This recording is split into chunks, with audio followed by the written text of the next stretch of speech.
Happy Diwali and happy भाई Dooj to everyone. ठीक है जी, जैसा कि आप लोग जानते हैं अभी त्योहारों का सीज़न चल रहा है एंड बहुत सारे बच्चे हैं जो इस टाइम पे है जो अपनी एजुकेशन के पार्ट से स्ट्रगल कर रहे होते हैं बिकॉज इस टाइम पे है जो तैयारी सही तरीके से नहीं चल रही होती। बट फाइनली अब हमने देख लिया कि दिवाली भी चली गई है, दिवाली भी आप लोगों ने अच्छे से सेलिब्रेट करी होगी अपने घर परिवार के साथ, अपने चाहने वालों के साथ एंड उसके बाद आज भैया दूज का पर्व भी आपने मना लिया होगा। ठीक है जी। सो आज की वीडियो के अंदर ना बहुत सारे बच्चे मेरे से एक डाउट पूछ रहे थे कि सर कि एनडीए के एग्जाम ज़्यादा डिफिकल्ट होता है कि सीडीएस एग्जाम, तो उस मिथ को हम जो सबसे पहले क्लियर करेंगे एंड उसके बाद मैं आपको एक बात बताता हूँ कि एक गिफ्ट भी है जो आप लोगों के लिए प्लान है, जो हमारा फ्री यूट्यूब बैच था उसके रिगार्डिंग भी इंफॉर्मेशन आपको जो आज की वीडियो के अंदर मैं शेयर करूंगा लास्ट के अंदर, तो बने रहिएगा लास्ट तक। तो सबसे पहले ये जो मिथ है ना बच्चों के दिमाग में कि सर एनडीए एग्जाम ज़्यादा डिफिकल्ट होता है कि सीडीएस एग्जाम ज़्यादा डिफिकल्ट होता है, दोनों का कंपैरिजन करके बताइए कि क्या पर्क्स है, क्या बेनिफिट है, क्या डिस्कम्फर्ट यहाँ पे मेरे को मिल सकता है हमारे को इन दोनों एग्जामिनेशन के अंदर, उसके बारे में डिस्कस करिए। देखो वैसे मैं आप बात करूँ दोनों ही एग्जामिनेशंस आपके जो है बेहतरीन लेवल के ऊपर होते हैं, दोनों ही एग्जाम जो है एक नंबर तरीके से है जो यूपीएससी कंडक्ट कराता है। ठीक है जी, तो किसी एग्जाम को क्रिटिसाइज करने नहीं आए, आप लोगों को मैं डिफरेंस समझाने आया हूं कि दोनों एग्जामिनेशन में क्या होने वाला है। ठीक है जी। सबसे पहले अगर हम बात करें यहाँ पर दोनों का कंपैरिजन मैंने लिख रखा है एंड बहुत अच्छे लेवल पे जो है डिस्कस किया हुआ है। सबसे पहले हम बात करें दैट इज टारगेट ऑडियंस की, कौन सी ऑडियंस है जो इस एग्जामिनेशन को देती है, that is first is NDA exam and दूसरे हाथ पे मैंने लिखा हुआ सीडीएस एग्जाम। तो सबसे पहले अगर हम बात करें टारगेट ऑडियंस की, तो ये एग्जामिनेशन को एनडीए की बात करें हम that is national defence academy जो होती है हमारी, ये एग्जामिनेशन कौन कौन बच्चा दे सकता है, दैट इज 11th स्टैंडर्ड का स्टूडेंट, 12th स्टैंडर्ड का student and 12th pass out student जो हमारे होते हैं वो इस एग्जामिनेशन को दे सकते हैं, जाकि 16 से 19 साल तक की जो हमारी एज लिमिट होती है, 16.5 से 18.5 19 तक की हमारी जो एज लिमिट होती है वो इस एग्जामिनेशन के अंदर बैठ सकते हैं, एग्जामिनेशन को दे सकते हैं। वही अगर हम बात करें टारगेट ऑडियंस सीडीएस की जो टारगेट ऑडियंस होती है दैट इज ग्रेजुएट लेवल की। ठीक है जी, जो ग्रेजुएशन के लास्ट ईयर में होते हैं या ग्रेजुएट हो चुके होते हैं वो इस एग्जामिनेशन को दे सकते हैं, कोई भी लेवल का। सबसे बड़ी बात अच्छी बात क्या होती है सीडीएस के अंदर कि आप किसी भी फील्ड से ग्रेजुएट हो, बीए से, बीएससी से, बीकॉम से, आप लोगों के लिए बीटेक से, लॉ से, हर किसी के लिए यहाँ पर जो है एंट्री लेवल अवेलेबल है। बिकॉज क्यों, एनडीए के अंदर सिर्फ एक एग्जामिनेशन होता है जिसको हम एनडीए का एग्जामिनेशन कहते हैं, जिसके अंदर आपका मैथ्स भी आता है, इंग्लिश भी आता है, आपका फिजिक्स भी आता है, केमिस्ट्री भी आती है, बायो भी आता है, हिस्ट्री, पॉलिटी, ज्योग्राफी भी आती है। ये एग्जामिनेशन आपका सोली एक एग्जामिनेशन होता है, एक मैथ्स का पेपर होता है एंड उसकी थोड़ी ही देर बाद आपका जो है जीएस का पेपर होता है। ठीक है जी। वही अगर हम बात करें सीडीएस एग्जामिनेशन की, तो सीडीएस एग्जामिनेशन के अंदर दो बाइफर्केशन होती है, एक होता है आईएमए और एक होता है ओटीए। तो इसके लिए दो अलग अलग एग्जामिनेशन होता है। जिन बच्चों के पास सपोज करो जो बीए स्टूडेंट है उसके पास मैथ्स नहीं है तो वो क्या कर सकता है, वो ओटीए का एग्जामिनेशन दे सकता है। लेकिन अगर कोई बीएससी स्टूडेंट है जिसके पास मैथ्स भी है तो वो बेसिकली है जो मैथ्स का भी पेपर दे सकता है, मतलब आईएमए के लिए भी अपीयर कर सकता है और ओटीए के लिए भी अपीयर कर सकता है। ठीक है जी। जिसके पास मैथ्स नहीं है यहाँ पर वो भी एलिजिबल होता है सीडीएस एग्जामिनेशन को देने के लिए। तो यहाँ पर आपने क्या करना है, अगर आपके पास मैथ्स नहीं है या आपको मैथ्स पसंद नहीं है तो आप ओटीए का एग्जामिनेशन दे सकते हैं, लेकिन अगर आपका मैथ्स स्ट्रॉन्ग है तो आप जो आईएमए और ओटीए दोनों के लिए बैठ सकते हो। ठीक है जी।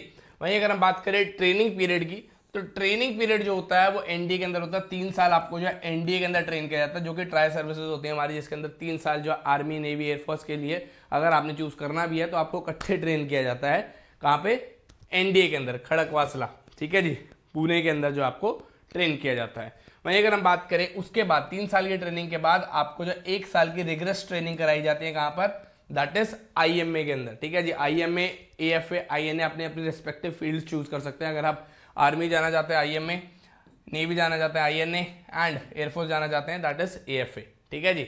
वहीं अगर हम बात करें ट्रेनिंग पीरियड की इसकी सीडीएस लेवल के थ्रू, तो 11 महीने की ट्रेनिंग होती है आईएमए के अंदर एंड ओटीए के अंदर भी। ठीक है जी। वहीं अगर हम बात करें करियर पाथ की, तो तीनों के थ्रू ही आप जो है, दोनों के थ्रू ही मतलब दैट इज सीडीएस के थ्रू या फिर एनडीए के थ्रू, दोनों के थ्रू आप जो है तीनों फोर्सेस को हम ज्वाइन कर सकते हैं, दैट इज आर्मी को, नेवी को और एयरफोर्स को, तीनों ही फोर्सेस को हमारी ज्वाइन कर सकते हैं। वहीं अगर हम बात करें सीडीएस लेवल की, सीडीएस के थ्रू भी आप जो है आर्मी को भी, नेवी को भी और एयरफोर्स को भी ज्वाइन कर सकते हैं। एडवांटेजेस की अगर हम बात करें एनडीए के थ्रू अगर आप ज्वाइन करते हैं, दैट इज कि आपकी यंग एज होती है, 12वीं अगर आपने पास करी होती है तो एक अच्छे लेवल पे आपको जो है 12वीं पास आउट होते हुए ही आपको जो है एक अफसर बनने का दर्जा मिल जाता है। आप जो एक अफसर बन जाते हैं, आप जो इंडियन आर्म फोर्सेस को ज्वाइन कर लेते हो, तो आपको धक्के खाने की जरूरत है, स्ट्रगल करने की ज़्यादा जरूरत नहीं पड़ती है। ठीक है जी। यहीं अगर हम बात करें इसके ट्रेनिंग की, तो कॉम्प्रिहेंसिव ट्रेनिंग होती है भाई। फौज के अंदर 4 साल आपको ट्रेन किया जाता है, 3 साल एनडीए के अंदर, 1 साल आईएमए, एएफए या फिर आईएनए के अंदर। तो 4 साल की आपकी रिगरस ट्रेनिंग होती है, पूरा रगड़ दिया जाता है आपको। वहीं अगर हम बात करें तो अपॉर्चुनिटीज बेसिकली तीनों ब्रांचेस को ज्वाइन करने की मिलती है, that is army, navy, air force को। ठीक है जी। तो ये आपकी जो पर्क्स होते हैं, बेनिफिट्स होते हैं, एडवांटेजेस होती हैं, that is in the NDA level. ठीक है जी।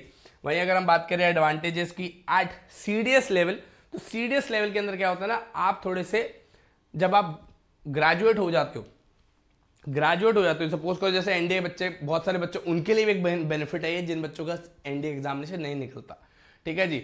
दोनों एग्जामिनेशन यूपीएससी कंडक्ट कराती है, बट बहुत सारे टाइम पीरियड ऐसा होता है कि आप थोड़े इमेच्योर होते हो 12th के अंदर, या फिर आप इतने सीरियस नहीं होते हो लाइफ को लेकर, तो आपको एग्जामिनेशन किसी ना किसी तरीके से है जो रह जाता है, या फिर किसी भी XYZ रीजन से घर पे आपकी तबियत नहीं ठीक थी, या फैमिली इश्यूज चल रहे थे, या आपकी तैयारी नहीं थी, किसी रीजन से भी अगर आपका एनडीए एग्जामिनेशन नहीं निकलता, तो फौज आपको एक और अपॉर्चुनिटी प्रोवाइड करता है, जिसको हम सीडीएस एग्जामिनेशन कहते हैं। एक और मौका देता है कि आप जो इंडियन आर्म फोर्सेस को ज्वाइन कर सकते हैं थ्रू सीडीएस एंट्री। तो ये बेसिकली सारी ब्रांचेस के लिए एक वाइडर स्कोप प्रोवाइड करता है, एक वाइडर रेंज प्रोवाइड करता है। चाहे आपने बीएससी करी है, बीए करी है, बीकॉम करी है, बीटेक करी है, हर किसी के लिए एक ऑप्शन है, एक अपॉर्चुनिटी है, क्योंकि एक wider range of educational backgrounds को जो है सपोर्ट करता है, ताकि आप इस एग्जामिनेशन को क्रैक कर सके। इसके अलावा जब आप इस एग्जामिनेशन के अंदर बैठते हैं, सीडीएस लेवल के एग्जामिनेशन के अंदर बैठते हैं, तो आप बहुत ज़्यादा मेच्योर हो चुके होते हैं, बिकॉज आपने कॉलेज लगा लिया होता है, तो आपका मेच्योरिटी लेवल जो है बढ़ जाता है, आपका दिमाग की सोचने और समझने की क्षमता जो है बढ़ जाती है, आपके एक्सपीरियंस होल्डर हो जाते हो आप। ठीक है जी। इसके अलावा ये तो थी हमारी जो डिफरेंसेस क्रिएट कर रही थी दोनों के अंदर। अगर हम सिमिलैरिटीज की बात करें, तो सिमिलैरिटीज क्या है भाई दोनों के अंदर, दोनों ही एग्जामिनेशन को कंडक्ट जो कराती है, दैट इज यूपीएससी। ठीक है जी। यूनियन पब्लिक सर्विस कमीशन जो हमारी एक रिक्रूटिंग एजेंसी है, वो बेसिकली हमारी है जो एग्जामिनेशन को कंडक्ट कराती है। प्रोसीजर सेम रहने वाला है, रिटन एग्जामिनेशन दोनों में देना पड़ेगा, एसएसबी दोनों के लिए देनी पड़ेगी, मेडिकल होगा दोनों के अंदर, एंड मेरिट भी बनेगी दोनों के अंदर। ठीक है जी।